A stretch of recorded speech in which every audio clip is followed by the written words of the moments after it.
Hello everyone, অনেকেই ইনবক্সে আমাকে মাংস রান্নার রেসিপিটি শেয়ার করার জন্য অনুরোধ করেছেন।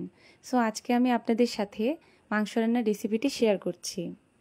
প্রথমে কিছু গরু মাংস খুব ভালোভাবে কেটে ধুয়ে একদম রেডি করে নিয়েছি।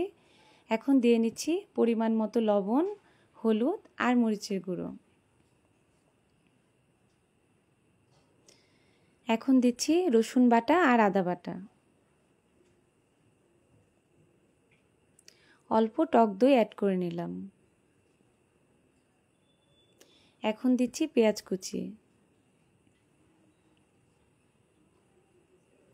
পেঁয়াজ কুচি দেওয়ার পরে অল্প সরিষার তেল দিয়ে সম্পূর্ণ মাংসটি হাতে মাখিয়ে নিচ্ছি। হাতে মাখানো মাংসের মজাই আলাদা হয়। সো সম্পূর্ণ মাংসটি আমি এমনভাবে মাখিয়ে নিচ্ছি যাতে প্রতিটা মাংসে মশলাটা সম্পূর্ণভাবে মিশে যায়। মাংস মাখানো হয়ে গেলে 15 থেকে 20 মিনিট এটি ম্যারিনেট করে নিচ্ছি।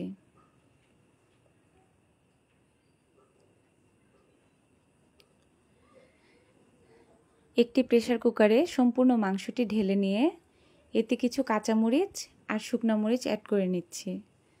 যেহেতু আমি মাংস ঝাল ঝাল খেতে পছন্দ করি, আমি আমার টেস্ট অনুযায়ী ঝাল দিয়ে নিচ্ছি।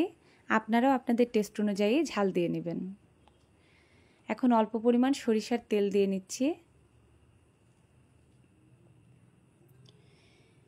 কিছুক্ষণ রান্না হয়ে আসার পরে প্রেসার কুকারের ঢাকনা লাগিয়ে দিচ্ছি। 3 থেকে 4টি সিটি দিয়ে নিচ্ছি।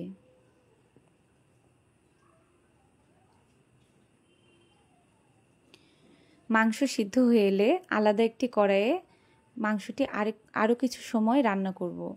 এই সময় আমি বাসায় বানানো একটি গরম মশলা ব্যবহার করছি, যেটি আমি তৈরি করেছি ধনে, ছোট এলাচ আর দারচিনি এগুলো গুঁড়ো করে। আমি সবসময় চেষ্টা করি যে এই মশলাটি আমি তখনই তৈরি করে তখনই ব্যবহার করার, তাহলে ফ্লেভারটা অনেক সুন্দর আসে। সো গাইস, আমার মাংস রান্না কমপ্লিট। সবার কেমন লাগলো অবশ্যই জানাবেন আর বাসায় অবশ্যই ট্রাই করে দেখবেন।